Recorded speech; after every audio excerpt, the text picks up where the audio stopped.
What's up, everybody? It's your boy Showtime Doctor.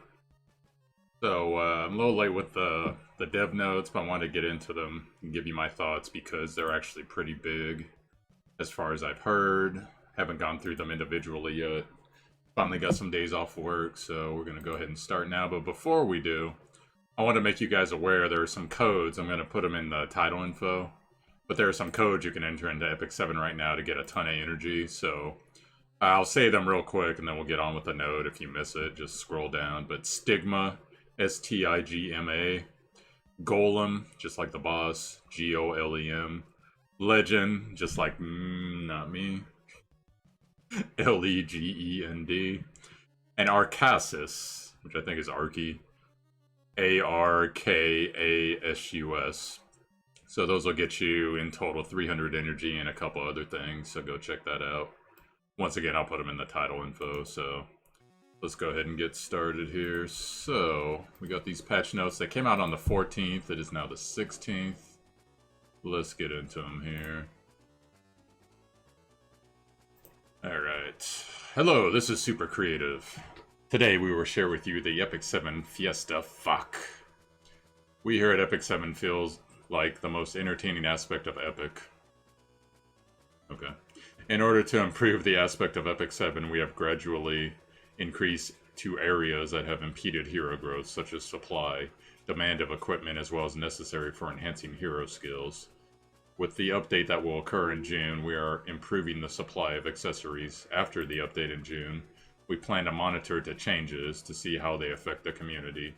Additionally, we plan to continue to improve Epic Service Fiesta with Epic 7 Fiesta. Not my fault. Epic 7 Fiesta with Epic 7 Fiesta, so I guess that's probably just some more translation stuff there, guys. Alright, number 1, Molagora improvements. In the previous update on March 28, the second improvement to Molagora system was implemented. However, it is because of the skill that some players wish to enhance their various heroes, which are still too costly. We are preparing a third round of Molagora system. Currently, we are planning on reducing the Molagora cost to be 12 to 18% lower than the current standard, and preparing to implement these changes on July update. After the Molagora system is improved, players will receive any excess Molagora spent via their in-game mailbox. In addition to these changes, we have also created new content which rewards players with Molagora 2. Sounds excellent so far. For example, we have added the Adventurer's Path missions, which reward players Molagora required for early hero progression starting July 1st. The new content, Automation Tower, which will offer Molagora as rewards. However, please know that we are not considering a skill recall function. We are planning new content so different heroes can be used in a variety of content, such as World Boss will be included in the future. Additionally, we will continue to balance heroes so that every hero can be used effectively. So overall, pretty good stuff there. Balance changes. Recently, we have received many questions regarding the balance of new Moonlight heroes, and we are considering these questions to be very important. Moonlight heroes have been designed specifically for PvP content. PvE endgame content that allows players to compete with each other, so that they are commonly used in PvP content. Later on, we plan on revamping quests and introducing more challenging PvE content such as World Boss. In addition to these changes, we will also monitor the new usage of newly released heroes and balancing older heroes so that the rate of selection is not drastically different when compared to newly released heroes. Additionally, we also plan on creating new metas and strategies with the release of new heroes. At the Epic Festa we announced on June 27th, we will go into the finer details of these changes into a separate notice. First, though, we would like to explain the main intention of the balance within this notice. New hero, Lilibet. The new hero Lilibet is released as a warrior with an ability called Extinction. Extinction is a powerful new skill that discovers the target hero from being able to revive both passively and actively. Okay, I'm assuming that means that they stop them from doing revive effects. Currently, heroes that can employ resurrection effects are heavily used in Arena, and with the addition of health sets, it is not easy to effectively counter these heroes. Silence. No, I'm kidding. The new hero, I mean, that would help, but you know, there's so much immunity in Arena too. The new hero, a little bit, aims to add new strategies into the arena, allowing for both offensive and defensive in a wider, healthier meta with one hero. Okay. Arbiter Vildred. Revival is a key component for Arbiter Vildred. However, after Revival, some players found it difficult to deal damage and continue to survive. Various improvements have been made to increase the effectiveness of Arbiter Vildred. Please see the balance changes below. Alright, let's see here. Sweep. Damage dealt will no longer be affected by health loss. Instead, the base value of the damage will be decreased by 30%. Yeah, that sounds like a nerf, but I guess it just depends where you are. After this passive skill is activated, his combat readiness, this is Dark Contract by the way, will increase to 100% and his attack will increase for 2 turns. Passive cooldown went from 10 turns to 5 turns. Okay.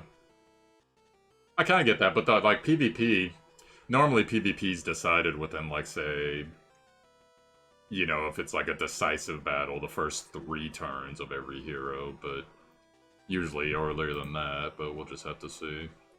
Dark Blade. Damage dealt will no longer be affected by health loss. Instead, base damage will be increased by 30%.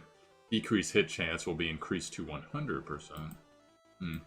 That's his ulti, then? Okay, that's cool.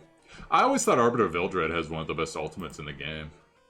You know, looks-wise. I think that's a pretty cool ultimate. The big Orochimaru snake thing going on. Alright, let's see here. Self-resurrection, combat readiness, and attack improvements. With the improved when the improved Arbiter Vildred resurrects through his passive skill, Dark Contract, he grants himself 100% combat readiness and increased attack. In most situations, immediate action is possible after resurrection, and an increased attack, powerful attack, can be made with this skill. So basically when he gets killed and he revives, he'll pretty much... It should be his turn unless someone's gone that procced an additional turn, someone like Soul, you know, something like that, so... let's see here, an improvement to Arbiter Vildred's Dark Contract skill allows him to attack right after self-revival due to combat readiness. Yeah, I kind of just said that, sorry. Currently, or excuse me, damage increase and performance enhancement. Currently, the more life Arbiter Vildred's enemy loses, the stronger his attack will become. We have decided to remove this from him, and he will not be able to do so.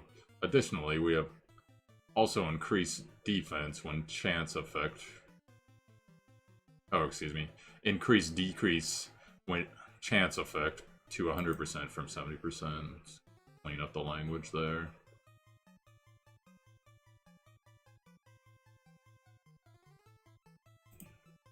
To summarize, Arbiter Vildred not only offers powerful resurrection abilities, but also an increase in attack power. In addition, the reduction of Dark Contract's cooldown to 5 allows Arbiter Vildred to show his true power. Yeah, what's funny is when I read that, I think Arbiter Vildred will be a little more useful in PvE, honestly, than PvP. Not that he'd be bad in PvP, because, you know, you kill him.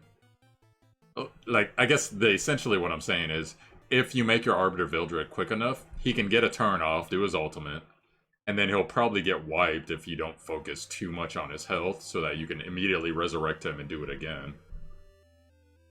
Which, you know, if your gear is good enough, should pretty much tilt the balance along with your debuffs and whatever else you got going on with your team there, so... I get that now, okay. I get that. That's a little bit better for PvP. Alright, let's see what Ravi's doing here. Ravi is a tanker dealer. I did used to use her as a tank, but... Anyways, with the ability to absorb damage as health. There are advantages and disadvantages when using the skill Devil Drive. Utilizing every skill may not always go over smoothly. We plan to rebalance Ravi, so much more favorable situations. Here are the changes. Slaughter. The amount of fighting spirit has been increased from 10 to 30. Oh, is that just passive? Because I think the max is 100-ish or so. I forget. Devil Drive. Before, or after, damage dealt is proportional to attacks and damage taken? What? Oh no, they didn't do that with Fighting Spirit anymore? Oh yeah, okay, let's see here. Independent of Fighting Spirit, and every attack increases The effect persists when she is attacked or when she takes damage. When she attacks or when she takes damage. Well... We have significantly increased the fighting spirit granted from 10 to 30. This means Ravi will be able to use the skill Devil Drive more frequently, which will allow her to stun more enemies and utilize her lifesteal effect. Yeah, that will be pretty nasty, actually. To summarize, Ravi is different from other warriors because she can attack the tank at the same time. We have improved the hero and improved usability of the skill Devil Drive, which gives enemies powerful debuffs. We intend to have a hello to the enemy to bring about the stability of the team. I don't know, upon first effect, that kind of nerfs her to a point. It also buffs her, clearly, because she'll be able to do her ultimate more, but the thing that was so crazy about Ravi was, and a lot of people would build her counter, because if she had max attack spirit, she would be hitting so hard that you didn't even need to use Devil Drive, except for certain scenarios. So it's cool that they're making it, you know, more frequent to use Double Drive, and they're unattaching the fighting spirit, but I just don't understand what the hell they mean by proportional to attacks and damage taken. Does that mean the entire battle? Does that mean over the course of a turn? I'm hoping it means entire battle, because then that would be pretty nasty then, but she'd be kind of like a warm-up hero, and then as she gets going, you know, building some charges or whatever the hell's going on there. I don't know. We'll see how it works. Hopefully it's a buff, but I just hope it isn't one of those things where they say they're buffing it, but they're nerfing it. Like, Team Super Creative the first 4 times that they rebalanced Hunt before the last time. Alright, Sigrid. Previously, Sigrid was seen as a damage dealer who could attack consecutively. However, relative to other heroes, she is not as prominent as she once was. In order to make Sigrid more viable as a damage dealer, we have made the following improvements. Yeah, I agree with that. Sigrid has pretty well fallen off. I remember how amazing she seemed to be in the Korean server. So let's get to it here. Previously, Sigrid was seen as a damage dealer who could attack consecutively. Anyways, let's get to the improvements. Let's see, on her 1, the chance of inflicting 2 bleed effects increased to 50% from 35. On her 2, the chance of inflicting bleeding is increased to 100% from 85. And on her 3, wait, oh, that might not be so bad. They basically made it so that it always penetrates defense. If you guys didn't know how the skill worked before, the more debuffs that was on a unit, the more penetration of defense she would do. I just forget what the max used to be. I think it was 8% per buff. And then 8 debuffs max, I believe it was, so it could get pretty nasty, but I guess this is like middle of the road then. In addition to the heroes mentioned, Judge Keese made Chloe, Violet, Bloodblade Karen, Assassin Coley, Corvus, Cartuja, Purgus, and Lutz. I'm assuming they're saying that they buffed them too. We look forward to hearing our errors in regards to the heroes that have been selected. Please note that the changes are not final and they may differ when the actual balance update occurs. In the future, Epic 7 would like to be able to balance heroes and artifacts at approximately 6 to 8 week intervals to encourage unique metas with a wider variety of heroes. Moonlight Summon improvements. The amount of materials required in order for players to receive a Moonlight Summon is high. In addition, the difference between the expected results and the actual results is also large. Well, part of that's on us, but that's just how gambling works. Therefore, we have been discussing the need to implement certain safety measures. However, we need to take caution as we approach the issue because the summon system would change the value of many heroes and material in the game. We have heard a lot of opinions on this issue, and the developer and publisher regard it as an important issue. Alright, let's see here. Gameplay. So I wonder what that means. Like, are they going to make it so that you need maybe 5 tokens versus 6, or you get one of those tokens, say, every 15 summons versus every 20, something like that? We'll see. Gameplay convenience improvements. Next, we will take a look at the gameplay experience. These details are the same as what we discussed during Epic 7's Festa Q&A session. However, a lot of our errors did not know about these details due to the fact that they were added to the previous developers' notes. We would love to share them with you now. 10 consecutive summons. 10 consecutive summons where users would be able to carry out. However, we are now looking into the possibility of this feature. Oh, they're talking about like the 10 summon. Okay, yeah, okay, that'd be cool. Even if we introduce this feature later on, we think that there is more important to improve the current one-time system first. In the previous update, we made adjustments so that players do not have to tap on tap while summoning. Current improvements include adding the option to skip certain steps when summoning and improve the process while players are summoning repeatedly. Yeah, to be honest, I think, yes, it would be nice to be able to summon 10 times, but the limitation is, or excuse me, the good part is, what if, you know, you summon 3, 4, 5 times on whatever banner and you get the hero that you want, and you didn't necessarily want anything else from the banner, then, you know, would you be pissed off that on the 5th turn you got it, and then the next 3 or 5 heroes were like 3-star trash or whatever? Now granted, you could still get like the relic, or the artifact rather, or you might get another 4-star you wanted. Something similar, but the only way I would enjoy 10 consecutive summons is if they gave, some type of bonus for doing it, you know? I would say a guaranteed 4-star, but the odds of that happening fairly low. So probably something in the realm of like, you know, a Molagora or something, or since they're talking about they want to do Molagora improvements, or... Of course, that's probably... You know what they could do? They could just have it so that it is, and I know this kind of sucks to suggest, but it could be its own shop to where you do a 10 summon, you get X amount of currency, save enough currency, energy, PvP tries, Molagora at the end, random 4-star or 3-star relic, you know, that type of thing. Whatever, I could see something like that going down. Alright, let's see here. Repeat battle and auto-open treasure chests. We are currently preparing a pet system which will improve gameplay during battle. We will not just think about adding pets that will only have a single function, but we will like them to acquire pets that they will nurture and strengthen. Pets that will help them on their adventures in Orbis. Due to all these factors, it seems that the development of this feature is getting delayed. However, we plan to add this feature during the 3rd quarter at the earliest, or sometime within a year at the latest, within a year. Oh my god. What I suggest to you, Super Creative, not that you even watched this video, but just release the basic function of the pet right now, so he could pick up the fucking treasure chest.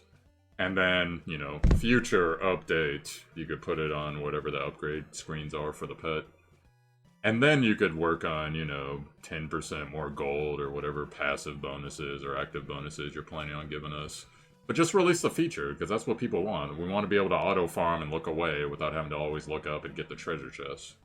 That would be nice, so please consider it. What else here? Auto-promote. We, the development team, think that the process when promoting a hero is quite complicated, and it is vital to improve the process. No shit. Click, click, click, click, click, click, click, click, click, click, click. Yeah, that's the thing that always keeps me from upgrading as much as I want to, is because I'm like, well, do I want to do like the 200 clicks it's going to take to do this tonight? Or do I want to watch my YouTube video, you know? The following are the steps taken when promoting a hero. Select a hero, I mean, you guys all know this shit, so we'll just keep going. We are going to make improvements that will ease this process, at least for Phantasmas. We also plan on making these improvements in July at the earliest. Alright, that's good. They threw the gauntlet. Inventory expansion. There are many details that are involved in order to make adjustments to the hero window and expand the inventory. As a result, it is not possible to make changes to this immediately. However, we understand the frustration that players may face because of their lack of space in the inventory. We have worked on it and are still working on it. Storage feature added in the 529 update. Charms, excluding equipment charms, will be sent to another space in order to free up space. They should have did that, like, right at the beginning, but oh well. At least they're doing it. Once the plans have been completed, we will look into additional changes. That is all we have for you in today's fact. We understand that we cannot answer all of your questions. However, we would love to hear your opinions you may have on this.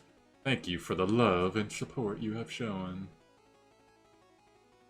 Alright, well, overall it's a pretty good note. They got a lot of stuff going on, so...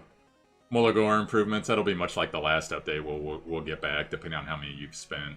Was it 12 to 18% of whatever Molagora you've spent? Or, you know, the math. The changes So something that was 5 is now 4, and they'll send you 1, and that type of thing.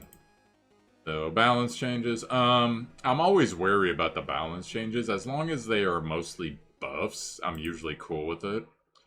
Not that some characters don't necessarily need to be debuffed to a point, but, you know, there's always unintended effects, and it's just the nature of balance and things. So the stuff to Ravi, we'll see. Hopefully that'll turn out to be an overall buff. Stuff to Sigrid, she definitely needs a buff. And then Arbiter Vildred, I guess for you guys that have Arbiter Vildred, you're looking forward to that, but to me it's just a whatever, so I don't have them. Moonlight Summons, yeah, if they could maybe make that a little bit more frequent, not a ton. Like I said, 6 to 5 on the currency, that'd be fine. Gameplay convenience. Consecutive summons, like I said, that'll be great if there's some guarantee thing to the 10 summon, otherwise, in my opinion. Yes, I know it would be a faster process, and if you're a whale, just click, click, click, click, click. But for free-to-play, I don't want to waste my tokens unless I'm getting some bonus for a 10 summon. Repeat battle and auto-open. I don't know why they're sitting on this, because they're making it seem like it's the hardest thing to do. And I get it. It involves some programming and stuff, but you should be able to put the basic pet system in like nothing. Like, that's not going to be that hard a process. You just have one thing.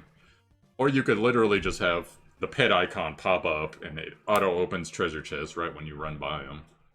Like, you know, they don't have to go... Because I know Super Creative, they probably want to animate it a certain way and have the artistic flair. And, yeah, it is part of the experience. But I think most of us fans would forgive them if they just made things a little bit more convenient. And then they could add all the flowery graphic stuff later. Oh, well, inventory expansion, that's a good thing as well. So... yeah, it looks like overall they're on the right track as far as things we want. I'm trying to think. I had something flash in my head earlier that was like, they should really address this, but I don't know, I mentioned it already, never mind. Alright guys, so what do you think about these notes? Is there anything going on in your account that you would like to see priority? Or any of these particular points you would like to see as priority? You know, let me know. As for me, as long as they keep improving stuff, I'm pretty much fine with it. This is one of my 3 gotchas right now. So between this, Overhit, and then, guess what? I went back to Knight's Chronicle, so...